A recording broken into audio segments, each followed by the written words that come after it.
30 ans que les scientifiques font un effort mondial inégalé pour essayer de comprendre comment l'homme influence le climat. Aujourd'hui, il n'est plus possible de le nier. Nous sommes devenus la force déterminante dans l'évolution du climat du futur, à cause en particulier des émissions de gaz à effet de serre qui sont liées à notre utilisation des carburants fossiles. Lorsqu'on brûle des carburants fossiles, pétrole, gaz, charbon, on introduit dans l'atmosphère une quantité énorme de dioxyde de carbone. En fait, on parle de 57 milliards de tonnes de dioxyde de carbone en 2013 pour l'humanité. Cette quantité-là excède la capacité des systèmes naturels à recycler le CO2. Cette possibilité que les forêts ont de capter le CO2, elle est remarquablement intéressante pour des gens qui veulent utiliser le matériau bois. Parce que comment les forêts le captent, ce CO2-là, par le mécanisme de la photosynthèse, ça leur sert à fabriquer leur tissu, dont le plus important et le plus durable, c'est le bois.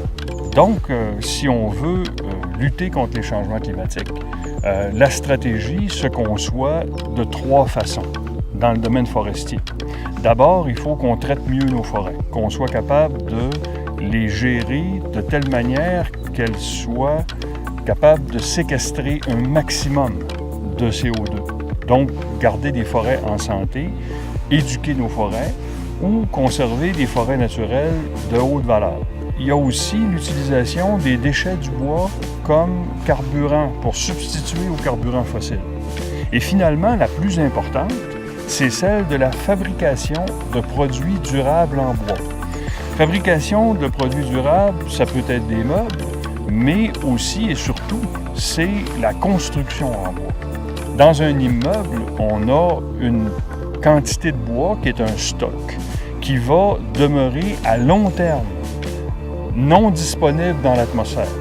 Donc, l'idée de mettre plus de bois dans nos bâtiments, ça correspond à substituer à des matériaux qui émettent beaucoup plus de gaz à effet de serre, que ce soit le béton ou l'acier, et ça correspond aussi à maximiser les retombées économiques pour le Québec, pour les régions, parce qu'on va chercher une valeur ajoutée à cette ressource qui est abondante chez nous. Donc, les changements climatiques sont là pour rester.